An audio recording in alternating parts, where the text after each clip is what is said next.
Good morning, everyone, and welcome into Wake and Take. It's your boy Jason, and we've got some football to talk about today. And today, we're just going to talk about one story. Today, we're talking about the Rashee Rice situation and why we need to be buying him in Dynasty because the NFL just simply doesn't care, and neither do the Chiefs. So go ahead, take out your coffee, sit back, relax, and enjoy the show.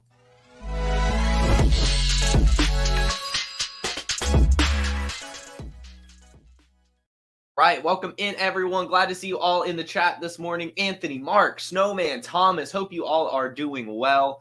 Again, we're just going to talk about one thing today, and it is just this Rashee Rice situation. And I just got to say, the NFL doesn't care.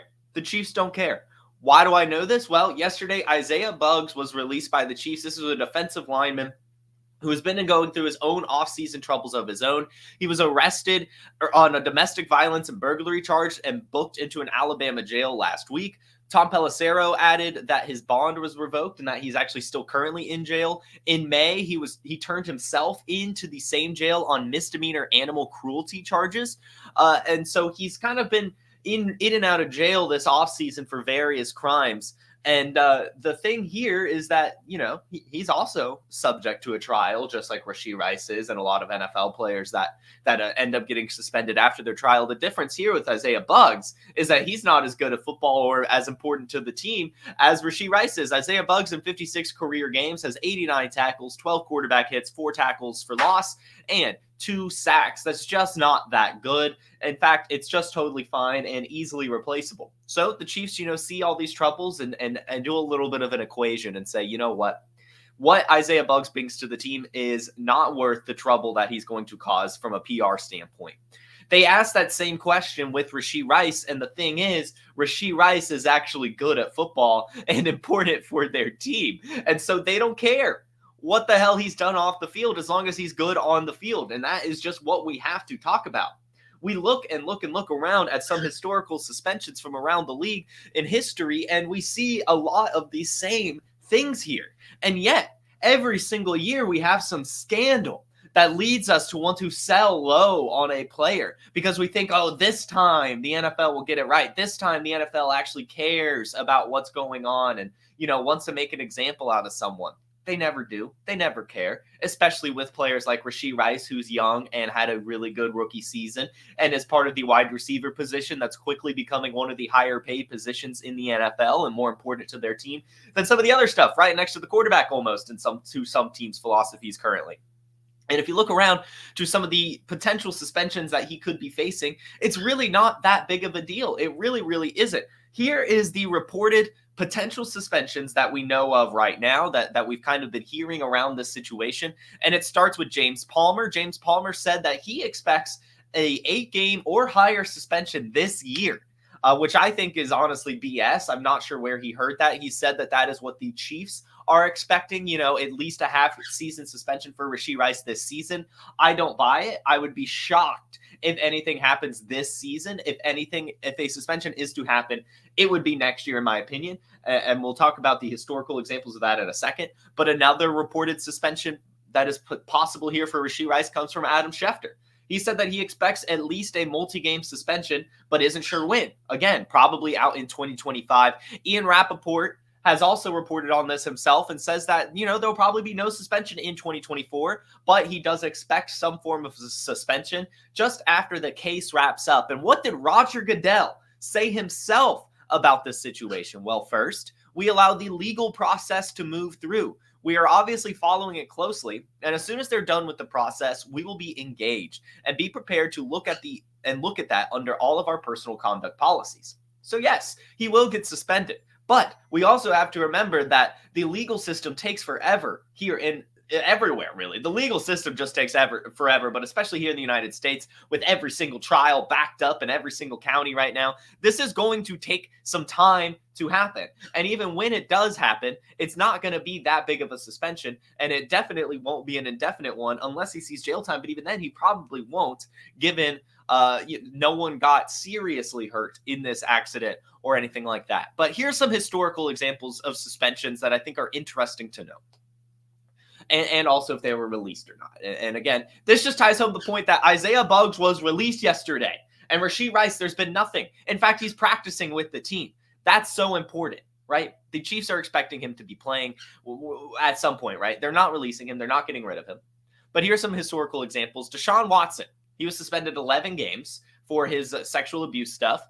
But he wasn't suspended until after the trial. And he was never, ever released by the Texans, was traded so that they could get some capital. They didn't care about what Deshaun Watson was doing. They cared about him being a good football player, and they cared about the trade value that they could get from him. Henry Ruggs, what happened with him? Well, his case was a little bit different. In Henry Ruggs' case, he was suspended, or not suspended immediately. He was released by the Raiders almost immediately. In fact, Henry Ruggs was released while in the hospital following the crash. Now, the thing with Henry Ruggs was the fact that someone died. There was an actual DUI, and it was reported quickly, and you have to act swiftly there if you're an NFL team. But the suspension ended up being indefinite, so Henry Ruggs suspended indefinitely, but his sentence was only 3 to 10 years, and it's probably going to end up only being the 3. And as we find out with Michael Vick, that suspension will probably end up being lifted once he serves his sentence. Michael Vick, the Falcons, didn't release Michael Vick until he was almost done with his sentence. Michael Vick spent 2 years in prison, and the Falcons didn't release him until 2009 when he was about to be released. The NFL didn't suspend him until the trial when he admitted his guilt. Ray Rice, he wasn't released by the Ravens until video came out. They had this whole situation. He was suspended 2 games because they heard about it. And then the video came out. And then he was released and suspended indefinitely. They increased the suspension, and he was out of the league with the video being released. Dante Stallworth. Do you remember that name? He killed someone.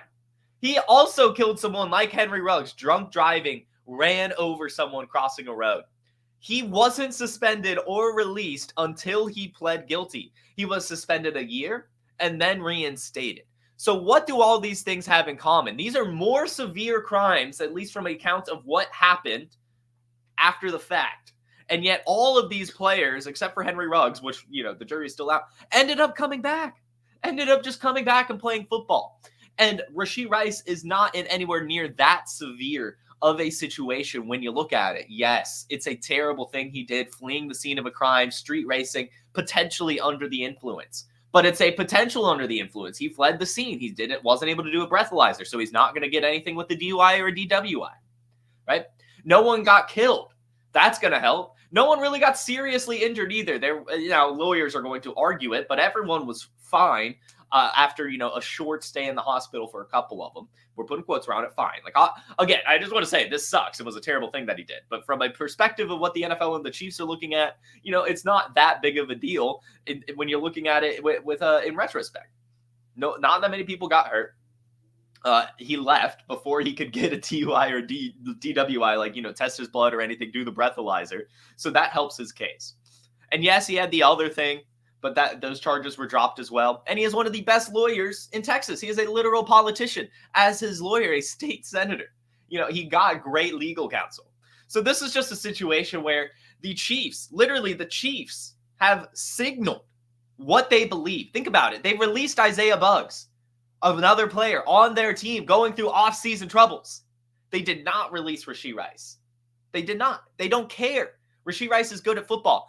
And the wide receiver market is so much, right? It is so expensive to retain a wide receiver and get them that the Chiefs have done the equation of how good is Rashee Rice? How much does he help our team? And how big of a deal is this PR situation? Now, someone, if he killed someone, luckily he didn't, then, we might be talking about this differently, but he didn't. So all they care about is what he's contributed to the team, and it's so much. Last year, Rashee Rice had 100 targets, had over 900 receiving yards, had 7 touchdowns, and especially came to life towards the second half of the season. Only had 1 game under 10 points from week 12 onward. He had multiple 10 or more target games in that span. It was an incredible, time for him as well.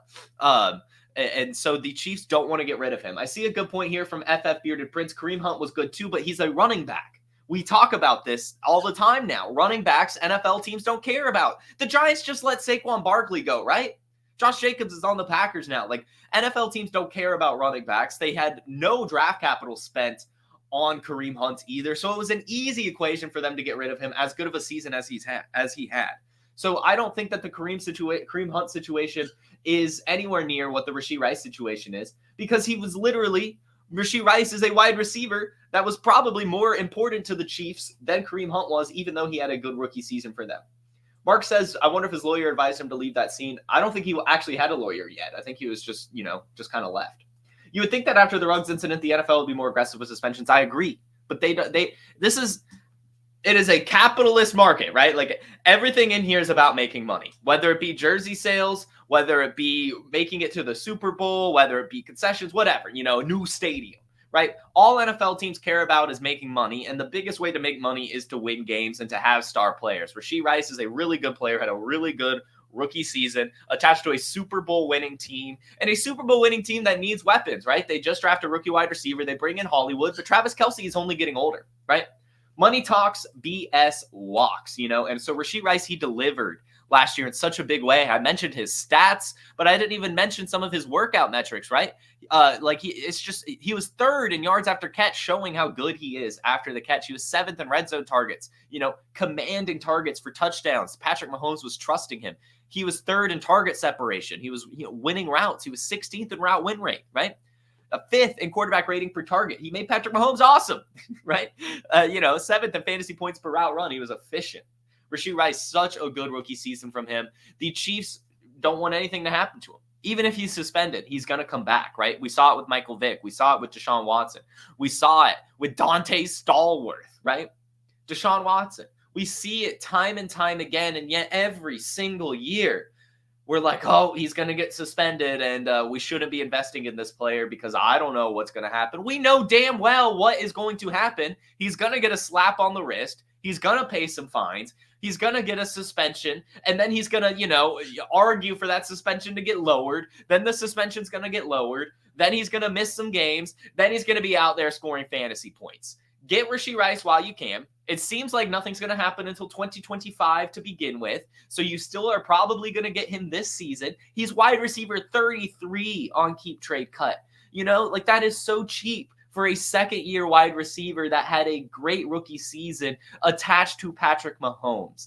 Yes, the off-the-field issues are concerning, but the NFL doesn't care, and neither do the Kansas City Chiefs, so long as he's good at football. And Rashee Rice happens to be very good at football. Buy him while you can, guys. Seriously, do it.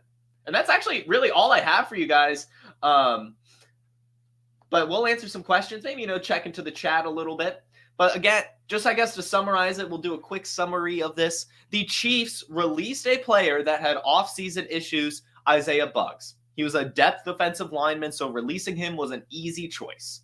Rashee Rice, a very important player for their team. They will not do anything with him because he's good at football and he helps the team and he's on a cheap rookie contract. Rashee Rice is a Kansas City Chief, will be a Kansas City Chief, whether or not he's suspended. He's probably not going to get suspended until 2025 because trials take forever. And Roger Goodell has already come out and said that they're going to wait until the trial happens. That's what we've seen for a plethora of suspensions before. Deshaun Watson, Henry Ruggs, Michael Vick, Ray Rice, Dante Stallworth, all of these playing out after the trial, right? It's going to take some time. Get Rashee Rice for this season, and then, hold on to him when he's suspended, and then you have him again, right? And just pretend he got injured. But either way, an easy buy right now in fantasy football. Rashee Rice, the NFL doesn't care, and neither should we. There has been reports that Rice has been outperforming the other wide receivers at camp. Yeah, I mean, that's the thing, right? Marquise Brown and Xavier Worthy, they are good wide receivers. But, Marquise Brown has not been polished despite how long he's been in the league. He's been very, very boomer bust. Xavier Worthy is a rookie. Rashee Rice already has the rapport and understands the system really, really well. It's got to be of course, right? And he's so good. So good. Rubio says that he had a fender bender case that just closed after going for 3 years. That's what I'm talking about. Our legal system is so slow. Now, I think Rashee Rice's will probably move a little bit quicker just since he has a little bit of a status about him. You know what I mean? But still, it's not going to happen within the next couple months. And even if it happens in the football season, then the NFL is just gonna be like, all right, we're investigating. We'll have an answer by the end of the season. Like they don't want to affect the Chiefs' season. They want them to try to have a three-peat because that's gonna sell them more tickets for the Super Bowl, right? Either way, Rashee Rice, nothing's happening to him this season, I don't think. And at the very least, even if he does, it's just gonna be a suspension, and he'll be back out there playing football. So we really shouldn't worry about it. Is Worthy going too high in best ball drafts? I would say no. Obviously, right, in managed leagues, probably it's a bit too high, but in best ball, I mean, he's going to have some huge spike weeks. So, yeah, I don't mind the Xavier Worthy ADP right now. In fact, I don't really mind any of the Chiefs ADPs right now. I think they're all priced, a little high, just slightly. Isaiah Pacheco, Patrick Mahomes, Travis Kelce, Xavier Worthy, even Rashee Rice for that matter, and Marquise Brown are all valued a little high, but I think it's also just about right. I don't think they'll perform much less than where they're drafted at, but it's also, I don't know how much higher they can perform than where they're drafted at either, but that's okay, right? I mean, you're just kind of drafting those players on these good teams for their floor, so it's probably fine. So anyway, guys, that should do it. Wanted a little bit of a quick episode today. We haven't done one of these in a while where we just focus on one topic, but they're always nice to do. So yeah, if you have any other questions or comments about the Rashee Rice stuff, feel free to put it in the comment section. I'll reply to them and do some more research on this. But I think my head has officially been made up. I'm buying Rashee Rice. I don't expect a suspension until 2025, and I don't expect it to be that big of a suspension. I'm expecting maybe 8 games, and then he'll probably appeal it to make it 6, right? That's kind of where my head's at. But either way, Rashee Rice is so good at football, attached to Patrick Mahomes on a very good offense. Even if he is suspended, he'll be back out there scoring his fantasy points. So buy him before he's too late, guys. You'll want Rashee Rice while you can still get him. Everyone, thank you so much for tuning in. Make sure you hit the like button. Make sure you hit subscribe to both Player Profiler and the Player Profiler News YouTube channels. You can follow me wherever you get your social media at JFootballWine. And you can find the Wake and Take podcast via the link in the description. Follow Player Profiler wherever you get your social media as well. And have a terrific Tuesday and a wonderful rest of your week. Peace.